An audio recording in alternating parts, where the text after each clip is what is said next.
Righto, good day guys. Back here with 1.4, I do believe. Yes, so 5 videos today. That's pretty good, eh?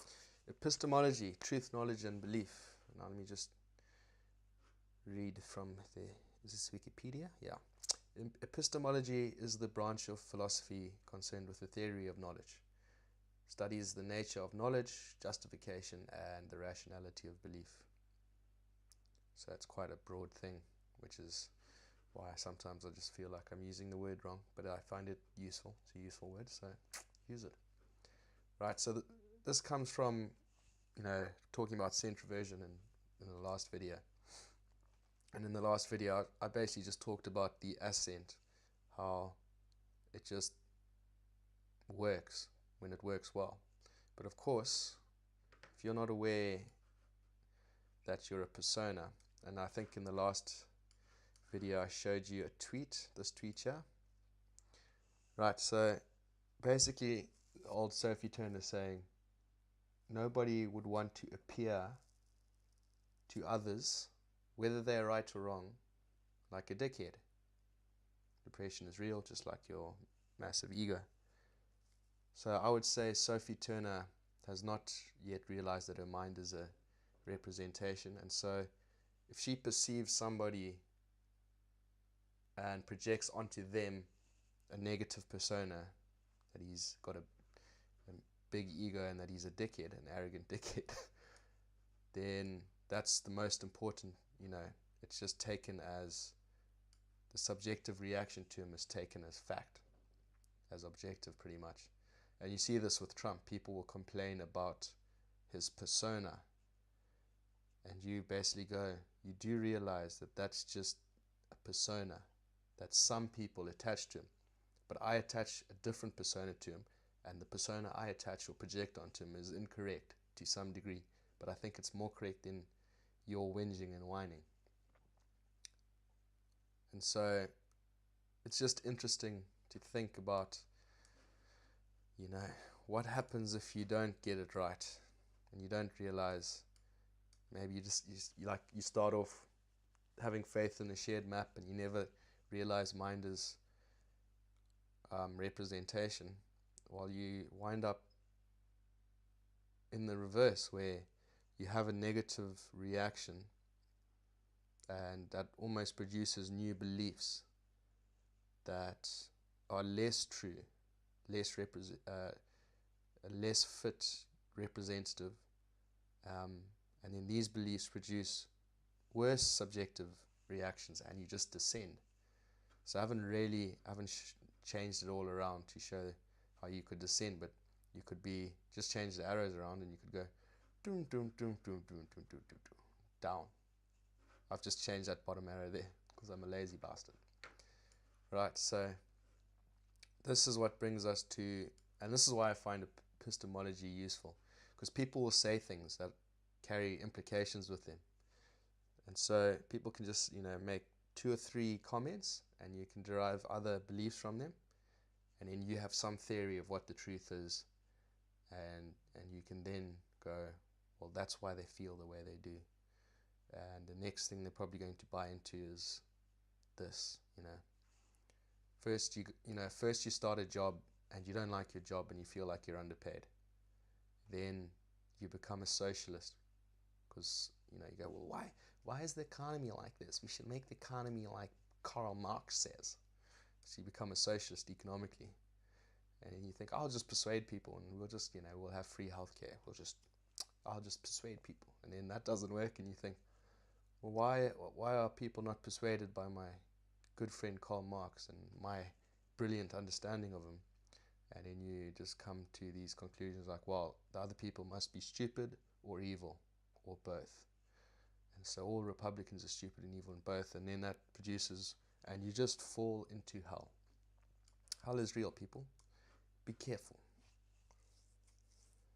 So, right, this is epistemology. And touching the microphone, I'm sorry. But I like this sort of chart here, which I came across on the internet. This is a great thing about culture. You don't have to come up with concepts. You just sort of half form them, and then somebody just goes boom, and you just go, oh, you finished it for me. Thanks, mate. That's useful. But so the T in the blue stands for truth. The B is belief. K is knowledge. So beliefs do not translate into nature. They don't manifest, take place, happen. And then knowledge is your beliefs that happen to be true. So obviously, we want to increase the territory of our beliefs. So we want to have more beliefs, but not just more beliefs. We want to increase the ratio of knowledge to belief. We want to cut down on pure belief.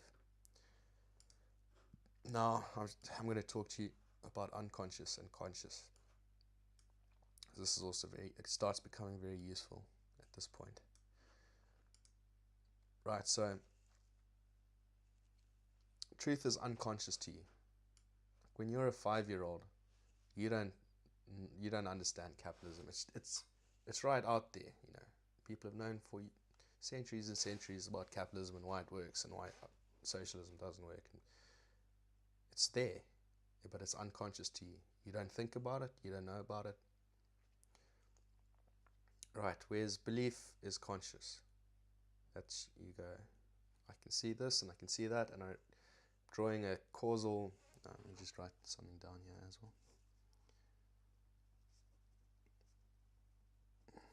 Might have to go into a later video, but there's like a causal relationship, and this is causing that. Right, so your belief is conscious, and when your belief is true, then you've got knowledge. And I should probably edit this.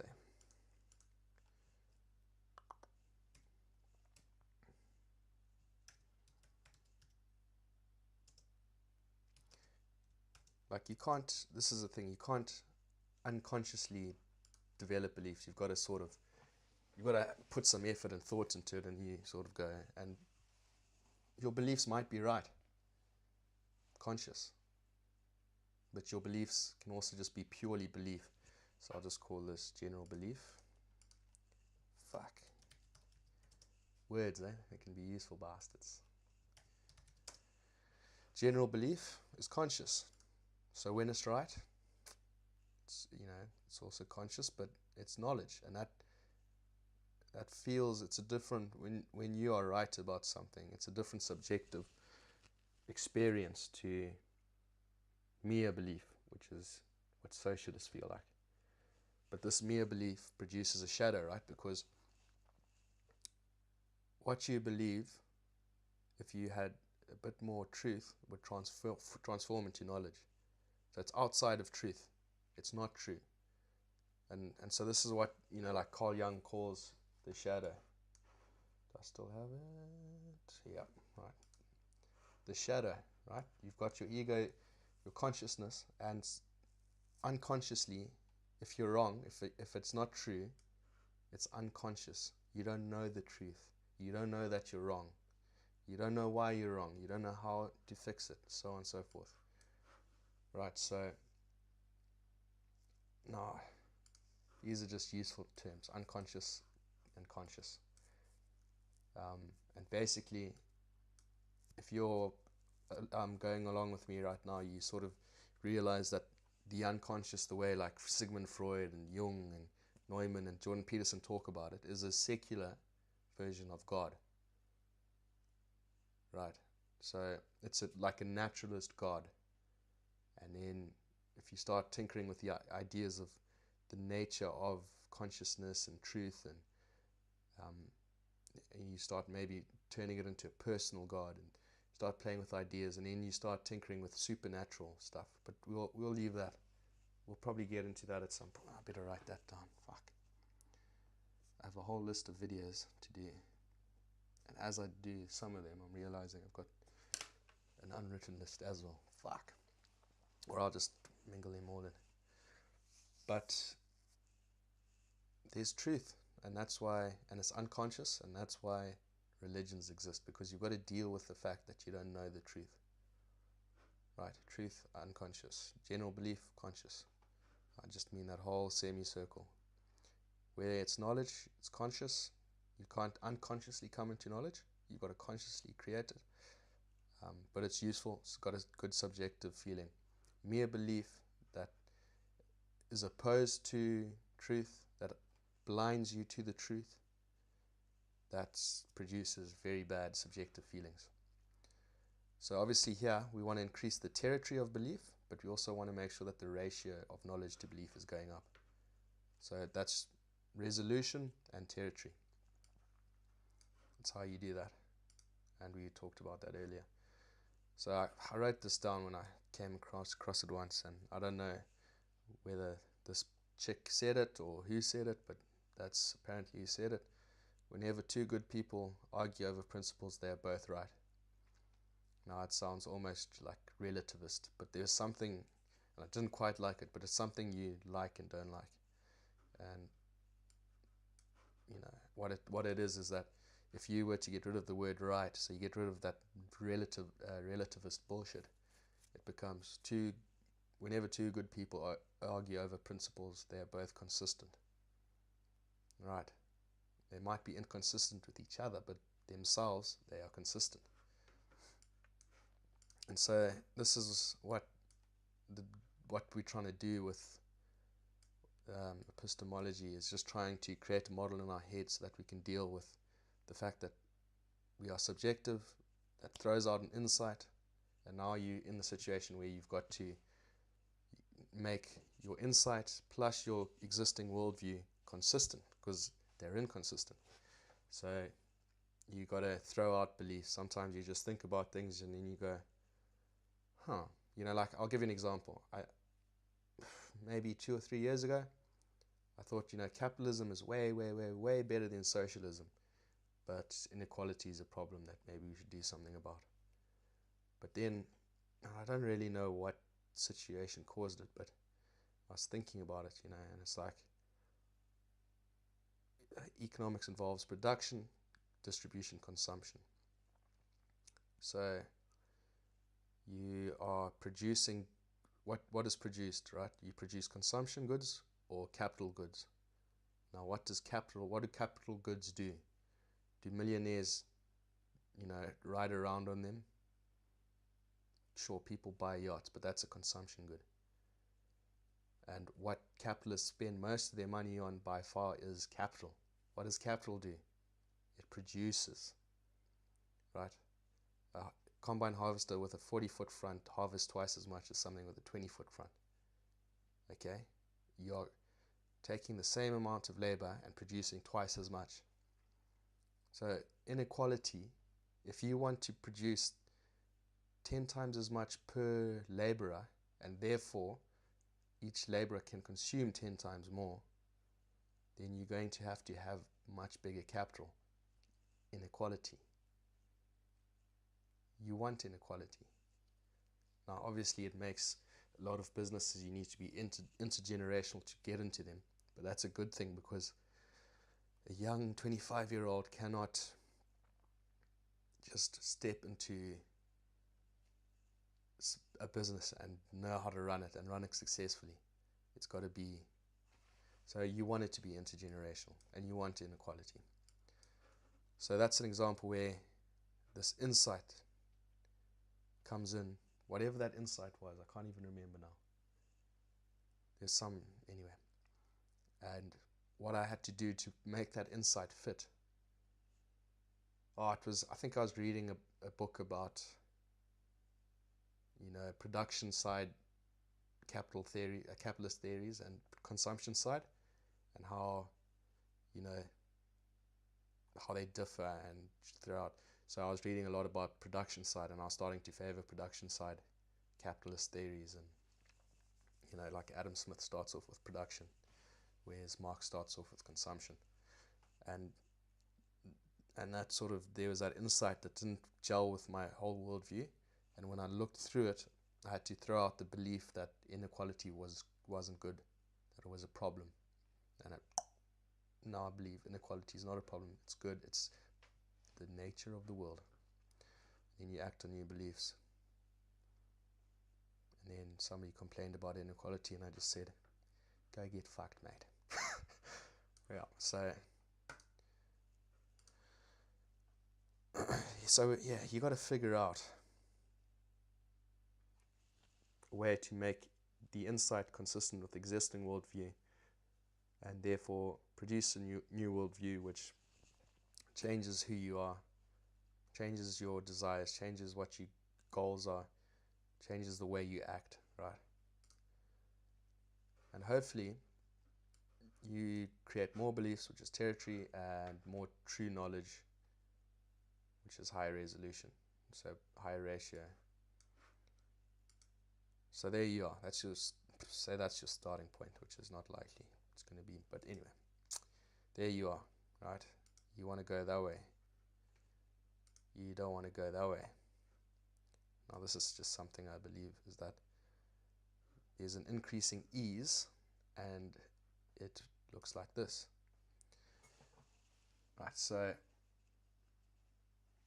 the lower your ratio of knowledge to belief becomes, the easier it is to just believe more and more nonsense, and it's just the quicker the descent is into the abyss. And it's like, now you've got to figure out what is that, what is the 1% I believe that's true, that I can make consistent with some insight, and what's the quality of that insight going to be? It's going to just be some vague subjective experience where it's hard to pinpoint the insight. But when you're acting on something specific, like trying to start a business and your marketing plan doesn't work, the insight is almost obvious. So the opposite is true. When you've got a high ratio of knowledge to just belief, it's quite easy to figure out what the insight is, and you go, oh, that's the insight, and I have to make that fit. And therefore, if it doesn't fit with that, I just think about problems and, what is capitalism trying to do, or what is the theory? And like, if you struggle marketing, you might buy a marketing book. Suddenly a whole bunch of things, a bloke says a whole bunch of things that seem obvious that did not occur to you, and as soon as you read them, they become conscious, and then you get new knowledge, and it's easier to say that's just belief, or that's mostly belief, and if I just change the way I word it to think about it, it fits in. And so the more you get the ratio right, the quicker the ascent, the easier it is, the more engaging it is just to gain knowledge.